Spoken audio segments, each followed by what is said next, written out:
Bismillahirrahmanirrahim.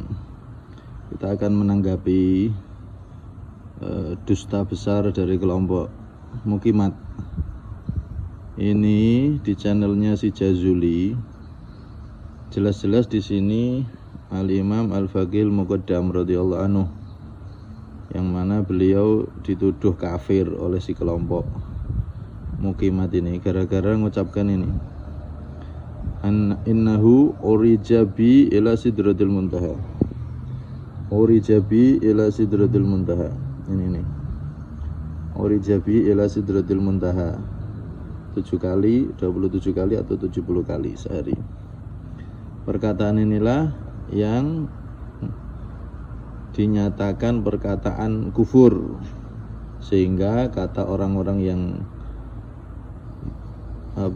gerombolannya Mukimat ini, Faqih Muqaddam, dinyatakan kafir oleh Hadratus Syekh Hasyim Asy'ari. Padahal ini kita lihat ya, yang dimaksud kafir di sini adalah ini al-uruj ilaihi as-su'ud wa dhiyab lil ulu.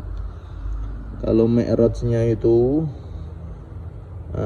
naik ke atas, bertemu Allah di atas, itu yang kufur, karena tajsim, menetapkan tempat untuk Allah. Nah ini kan jelas kufur kalau itu. Ini pada yang dimaksud adalah seperti itu di kitabnya Mbah Hasyim Asy'ari. Nah yang ini urut ilaih.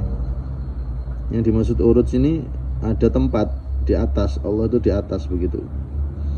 Nah, sedangkan perkataan Imam Faqih Muqaddam ini, aku urijabi ila sidratil muntaha, aku di-mi'rajkan ke sidratil muntaha. Nah, sekarang sidratul muntaha itu adalah tempat tertinggi, walaupun ada pembahasan di tafsir Sawi itu ikhtisar ya. Tapi ini kita lihat, apakah sidratul muntaha itu cuman Rasulullah aja yang bisa sampai sana? Maka kita lihat di sini di kitab Inaratud Duja. Langsung aja ke sini. Ketika sampai di Sidratul Muntaha, ini lama jawaza Sidratul Muntaha wasyiyathu sahabatun min nur. Nah, ketika sampai Sidratul Muntaha, intinya di sini Rasulullah saat itu disuruh Jibril untuk naik sendiri. Maka Rasulullah berkata ini, la tatsrukni asiran, ini insyaallah yang benar ya, asiran munfarida. Wahai Jibril, jangan engkau meninggalkan aku sendiri. Nah, kemudian asiran itu ditawan, kita tertawan sendiri, alias jalan sendiri. Kemudian Jibril menjawab ini, wa ma minna illa lahu maqamun ma'lum. Aku wahai Nabi Muhammad, aku Jibril, kami ini malaikat punya makom, punya derajat tertentu, tidak bisa kami lewati. Saya sudah mentok di sini wahai Nabi. Jibril tidak bisa masuk ke Sidratul Muntaha. Tapi kemudian disuruh Nabi ini, sirma'i walau khutwatan. Wahai Jibril, jalanlah bersama aku, temani aku walaupun satu langkah masuk ke Sidratul Muntaha. Maka akhirnya karena diperintah Nabi, Jibril mengiyakan dan Jibril melangkah satu langkah, maka hampir saja cahaya yang di Sidratul Muntaha itu membakar, dan sampai Jibril itu meleleh sampai sebenarnya hatta soro qadrul usfur, sampai Jibril itu yang besar seperti itu, yang diriwayatkan sayapnya malaikat Jibril aja menutup langit saking besarnya, itu baru sayapnya. Itu Jibril ketika itu masuk ke Sidratul Muntaha selangkah, dia pun hatta soro qadrul usfur, sampai seperti burung emprit, burung yang kecil itu, burung gereja. Nah, akhirnya Jibril berhenti, tidak berani melangkah lagi, cuma satu langkah aja. Akhirnya Rasulullah masuklah sendiri ke Sidratul Muntaha. Nah, Sidratul Muntaha ini, nah, sebetulnya ada ikhtisar di situ ya. Intinya masuk ke tempat yang paling mulia di situ, yang Jibril aja nggak bisa ke situ. Cuman apakah di Sidratul Muntaha itu cuman Nabi aja yang bisa masuk ke situ? Maka dalam hadis ini di kitab Targhib wa Tarhib, Imam Mundiri menyebutkan satu hadis ini, marartu lailata usriya bi birojulin mughayyabin. Aku ketika Isra itu melewati seseorang yang mughayyab. yang lenyap atau terliputi finuril ars, di nuril ars. Jadi ars ini adalah tempat tertinggi Nabi saat tadi itu Jibril tidak bisa masuk ke sana, itu ars. Sidratul Muntaha itu tingkat ke-8. Tingkat ke-9 itu mustawa.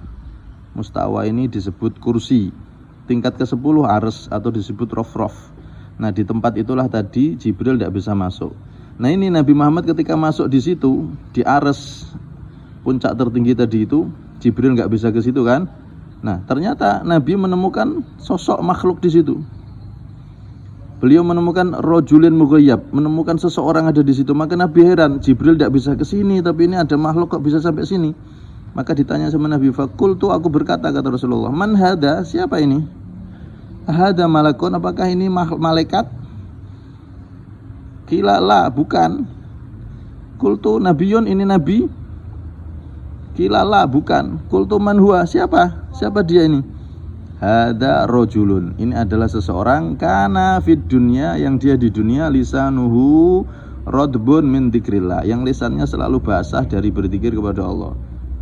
Manusia yang lisannya selalu basah berzikir kepada Allah, satu. Nomor 2, wa qalbuhu ma'alaqun bil masajid, hatinya selalu terpaut dengan masjid, dia cinta sama masjid. Walam yastasibba liwalidayh, dan dia tidak mencari cacian untuk orang tuanya, alias dia enggak mencaci orang tua lain, sehingga orang tuanya pun dicaci oleh orang lain. Dia enggak mencaci sana, mencaci sini. Nah, 3 amalan ini menjadikan orang ini berada di tempat termulia yang mana Jibril tidak bisa masuk ke situ.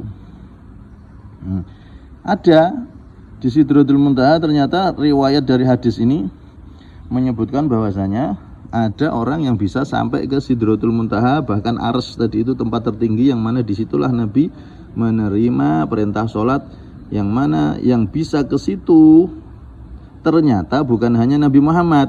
Nah, yang di sini yang perlu garis bawahi, yang sampai ke situ ternyata bukan hanya Nabi Muhammad, tapi yang sampai ke situ dengan jasad dan ruh hanya Nabi Muhammad. Itu Isra Mi'raj yang khusus Nabi Muhammad. Kalau sampai ke situ dengan jasad dan ruh nggak ada kecuali Nabi Muhammad SAW.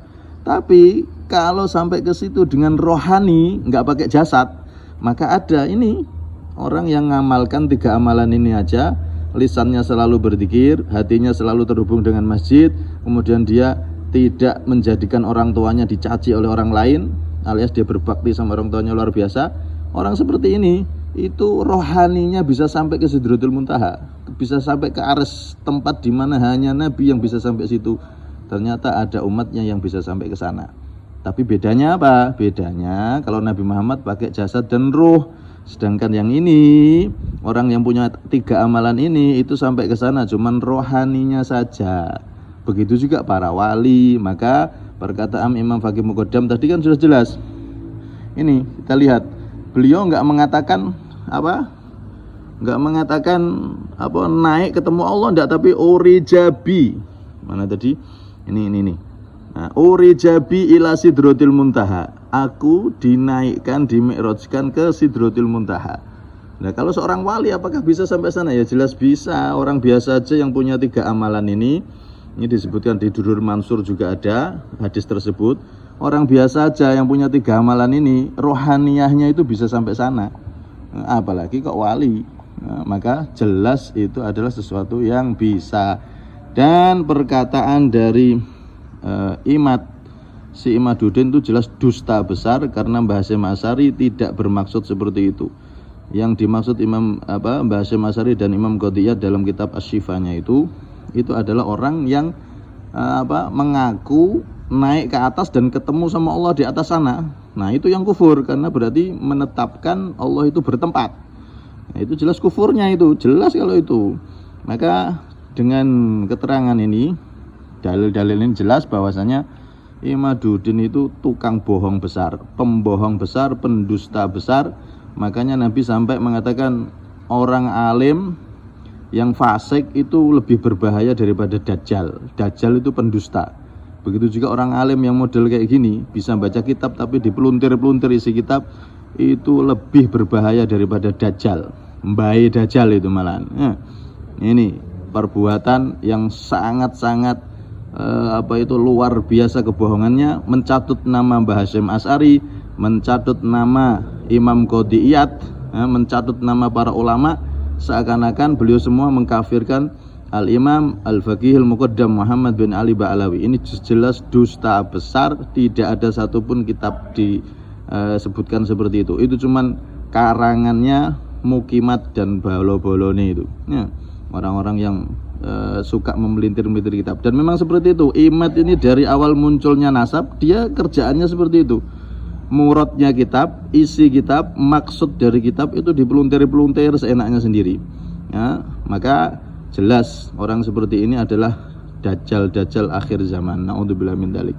Ini orang-orang NU harus bersuara ini. Mbah Hasyim dituduh mengkafirkan orang, bahkan wali Faqih Muqaddam itu, ya, dituduh bahasa mengkafirkan para wali Al-Faqih Muqaddam. Naudzubillah min dzalik. Kalau orang NU ndak marah, ini berarti dipertanyakan ke-NU-annya. Nama Mbah Hasyim dicatut untuk menyerang Sa'dah Ba'alawi yang jelas-jelas diakui. Bahkan Mbah Hasyim sendiri pun menyebut As-Sayyid Ahmad As-Segaf di Qanun Asasi kitab beliau. Beliau pun mengakui bahwasanya Sa'dah Ba'alawi adalah keturunan Rasulullah SAW. Nah, wallahu a'lam bishawab.